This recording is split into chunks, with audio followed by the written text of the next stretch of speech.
What is happening, Magnus? This was sent to me. I was told to start right here that the Asmongold has found some discrepancies with the reviews of none other than the Odyssey. Let's check this out, see what he's talking about here.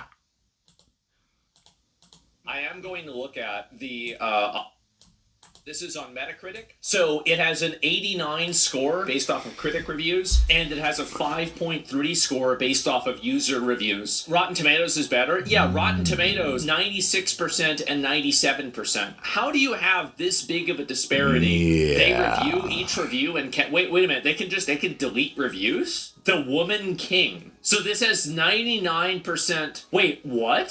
So 90. They just delete reviews? How does...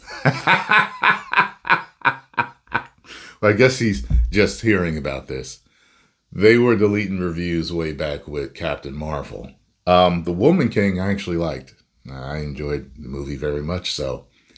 I didn't know that this was going on with this either. Now, The Woman King was also a controversial movie.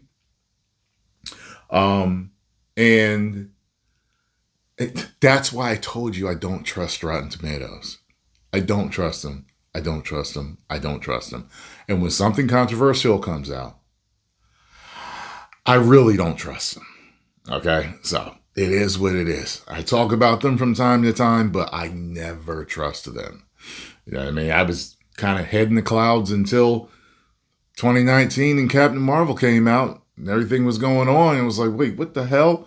You know what I'm saying? Because I was just like, yeah, that's a rating site. You know what I mean? But you know, you're not, you know, when you're a person that doesn't go to those lengths, you don't think all the time that, yeah, there's going to be, yeah, of course they're manipulating everything. Like, I know things are manipulated a lot in this world, but I was just like, God, so many things are manipulated. You know what I mean? It's like you almost never know what the truth is with certain things. Does anybody take this seriously then? Okay, The Woman King was rated a 6.9. So this isn't even remotely close to it. Like a 99 for a movie review is insane. Just for a bit of context. This movie would be better than The Odyssey, which it was, actually. I'm agreeing there. I had a question. Wait a minute, let me go back here. What was I thinking about? Is insane. Just for a bit of context, this random movie has a higher rating than Lord of the Rings. Let's look at some other movies. Fight Club. So this isn't even remotely close to it. Like a 90... What? So they just delete reviews? How does anybody take this seriously then? Okay, The Woman King was rated a 6.9. So it's like they overcorrect. It's like they overcorrect if something controversial. Oh, yeah. And by the way, Lord of the Rings is way better than The Odyssey. You know what I mean? I was just thinking the other night about these different fantastical movies or, you know, Greek mythology or Greek stories or Roman stories or whatever. You know what I mean? Like Gladiator demolishes The Odyssey in my eyes. Demolishes it. You know what I'm saying? Like, but yeah, whenever something's going to be controversial. Listen, do you know how surprised I was that I think certain movies they back and certain ones that they don't back? Like Supergirl wasn't highly controversial. It had some boxes checked in it and some talking points, but it wasn't heavy-handed like certain movies are. And I think it's those heavy-handed ones, the ones that really come across, you know, they're really trying to either push a message or protect someone or both or what, you know, something, certain ones, you know what I mean? But I can't trust them. This isn't even remotely close to it. Like a 99 for a movie review is insane. Just for a bit of context, this random movie I can't remember what I gave The Woman King. Than Lord of the Rings. I gave it a 4. I think. Let's look at some other movies. Fight Club, 96%. The Matrix, 85%. Gladiator, 87%. Inception, 91. Oh. Yeah. Inception is better than The Odyssey. The Matrix is better than The Odyssey. Like all these ones he's named, Fight Club was better than The Odyssey. Okay.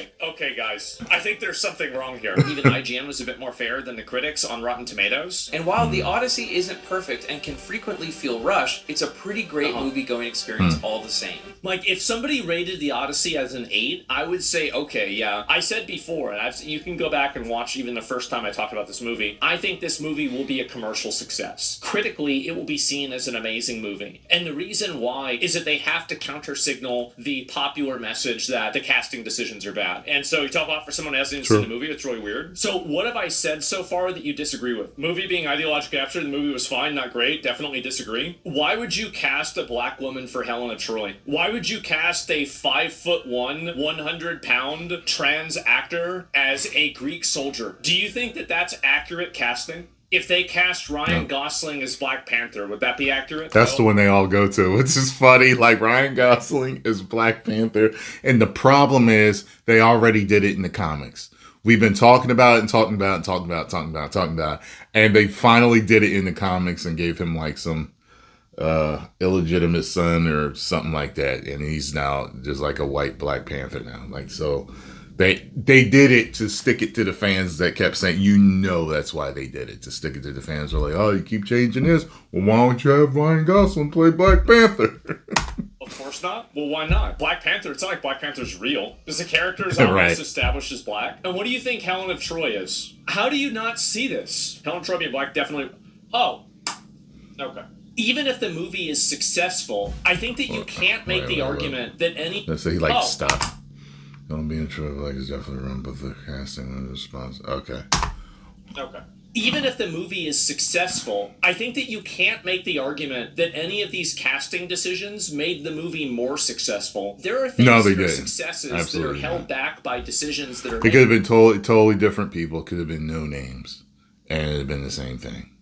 You know what I mean? Someone unnamed, younger, lesser known actor, they'd have been fine. Hey, like, here's a good example. As a matter of fact, I think I've never been cool with the whole, we need a big name thing. One great example of that is Christopher Reeves.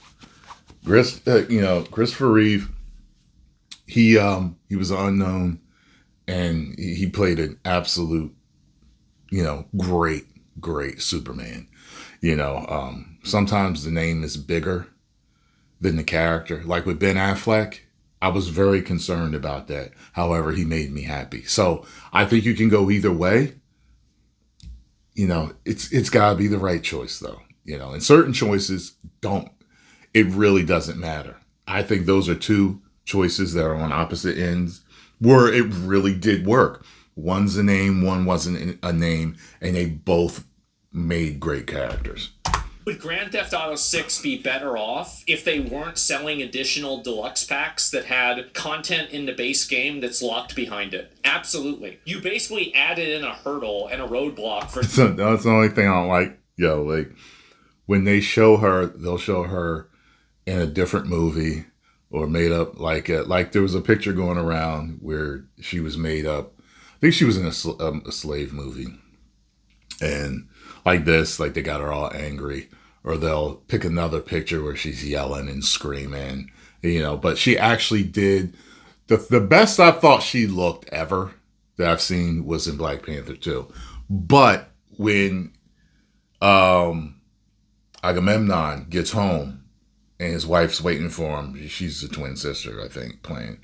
She looked good there. She had a gown on that was all open in the front, waiting for him and all this other stuff. I was like, she looks nice there.